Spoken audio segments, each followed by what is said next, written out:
ini saya sebagai moderator kelompok 3 dengan materi membangun agility.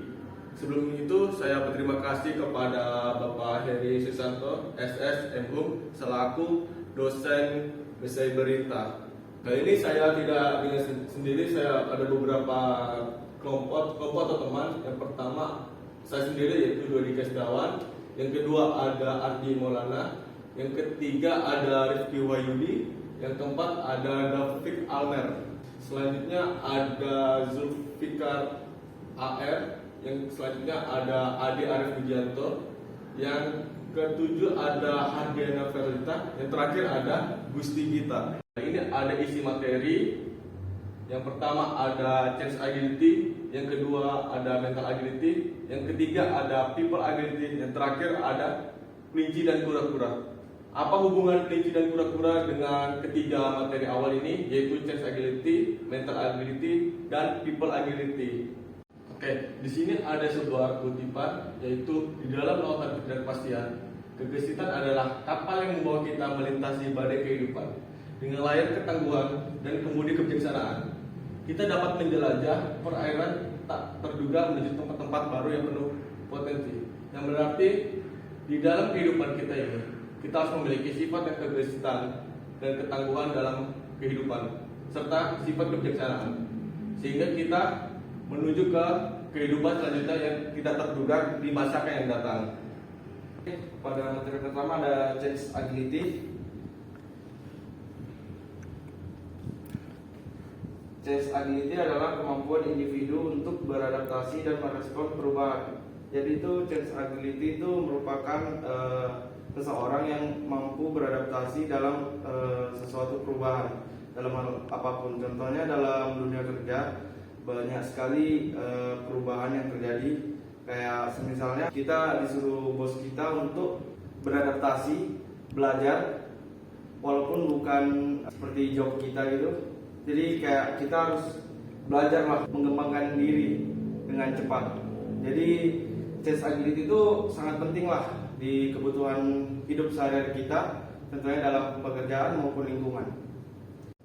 Baik, selanjutnya saya akan menjelaskan tentang KIPM. Yang pertama itu ada kolaborasi. Kolaborasi yaitu mampu bekerja sama dengan orang lain dalam menghadapi perubahan atau kumpulan orang yang bekerja sama untuk mencapai tujuan yang sama. Selanjutnya ada inovasi. Inovasi itu adalah kemampuan untuk menciptakan dan menerapkan ide-ide baru dalam situasi perubahan. Selain itu, selain menciptakan dan menerapkan ide-ide, inovasi juga mengharuskan kita untuk mengembangkan ide-ide yang sudah didapat. Selanjutnya ada proaktif. Proaktif di sini sikap individu merespon perubahan, tetapi juga berusaha untuk memahami, merencanakan dan mengambil inisiatif untuk menghadapinya.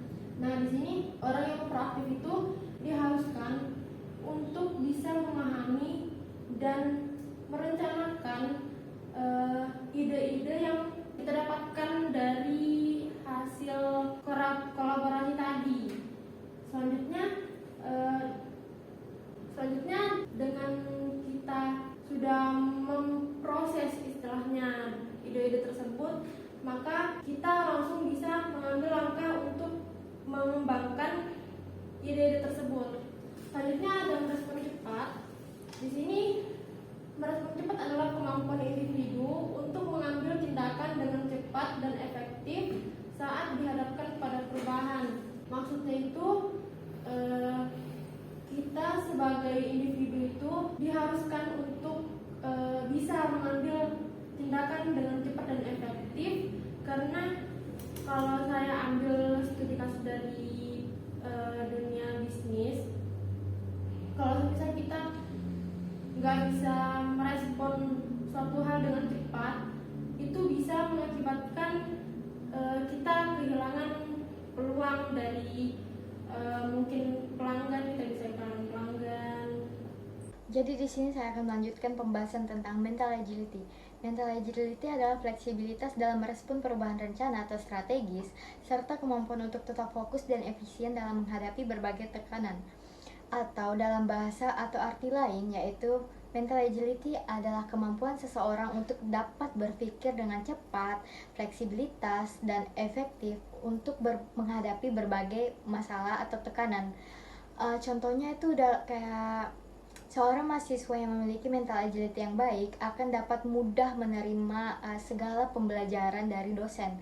Atau contoh kedua yaitu seorang yang memiliki mental agility yang baik, walaupun dalam kondisi stres atau dalam kondisi yang dilanda masalah, dia akan tetap bisa untuk berpikir dengan cepat, fleksibilitas, dan efektif untuk masalah tersebut. Untuk contoh yang ketiga yaitu seseorang yang memiliki mental agility yang baik, dia akan dapat mudah untuk berbaur dengan lingkungan yang baru, karena bagi orang yang memiliki mental agility yang baik itu tidak masalah, karena segala-segala yang baru itu bisa dihadapi dengan pemikirannya yang cepat dan mentalnya yang dapat menerima segala perubahan atau strategis. Mungkin itu saja yang saya bisa jelaskan dari mental agility ini. Sekian dari materi saya. Terima kasih. Oke, lanjut. Di sini saya akan menjelaskan bagaimana sih cara melatih mental agility. Caranya yaitu dengan bermain teka-teki silang atau sudoku secara teratur. Nah, ini membantu kita untuk melatih kemampuan kita untuk berpikir lebih kreatif dan memecahkan masalah. Yang kedua ada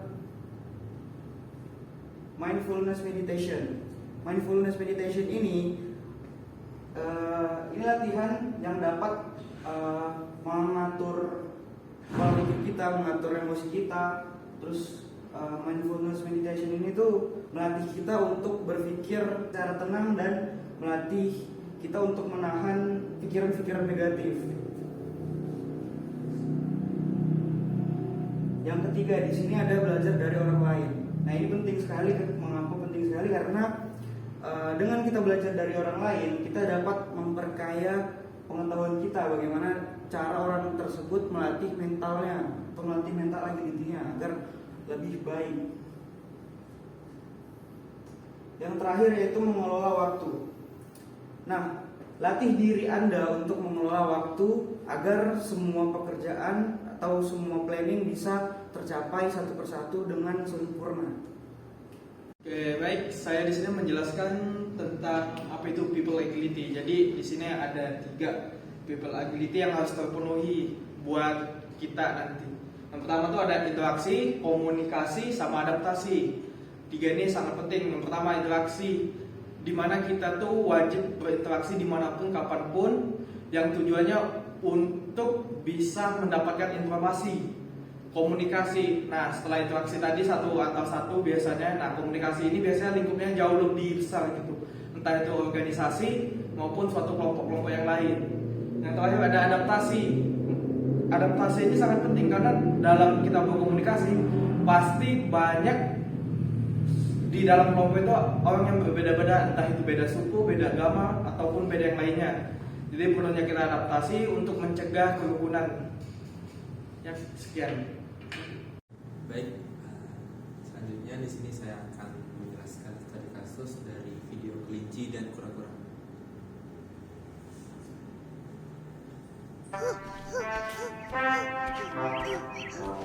Satu hari, dia terjumpa seekor kura-kura. Dia gelakkan kura-kura tu sebab dia jalan sangat lambat. Lambat ni kau jalan. Woi, apa pula? Aku tengah lari lah. Ini lagi. Lari macam ni.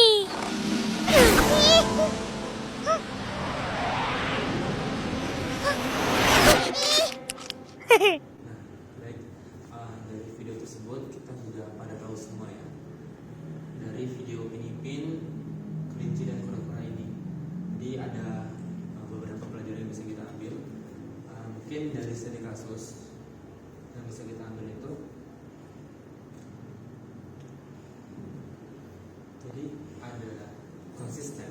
Jadi konsisten ini siapa sih yang konsisten di sini? Yaitu yang kura-kura. Kenapa? Karena dia walaupun larinya lambat tapi dia tetap konsisten menuju garis finish. Sedangkan yang tidak konsisten di sini adalah si kelinci. Kenapa? Dia udah meremehkan kura-kura sepanjang perlombaan. Yang kedua, kita bisa lihat istirahat terlalu lama. Jadi tidak bagus untuk istirahat terlalu lama. Karena kenapa? Yang menyebabkan seperti video tersebut itu mengakibatkan jadinya si kelinci itu kalah. Kenapa? Karena istirahatnya dia terlalu lama. Lanjut, ada lagi pemenangnya. Kita udah tahu jelas pemenangnya siapa di sini. Mungkin kalau di logika kita itu pemenangnya kelinci. Tapi dari video yang satu ini kita bisa berpelajaran jangan meremehkan siapapun, tetap konsisten sama kepercayaan kita masing-masing, dan jangan terlalu lama istirahat. Itu juga itu yang mengakibatkan kita juga terlalu nyaman sama zona nyaman kita, yang mengakibatkan dari video ini kelinci bisa kalah. Lanjut, di sini ada pesan moralnya, jangan pernah meremehkan kemampuan orang lain. Kenapa? Ketika dia sudah konsisten dan orang itu masing-masing mempunyai keahlian, dan jangan pernah kalian itu kalian anggap remeh walaupun sekecil apapun. Terima kasih.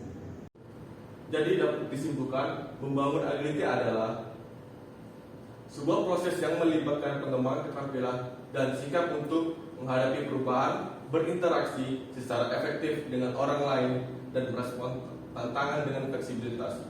Yang berarti adalah proses kita menjalani sebuah kehidupan dengan mengembangkan sebuah keterampilan dan sikap untuk menghadapi perubahan di era sekarang, serta berinteraksi kepada orang-orang sekitar untuk membangun sebuah hubungan komunikasi yang dengan baik dengan orang lain, sehingga kita dapat merespon tantangan yang ada di kehidupan selanjutnya.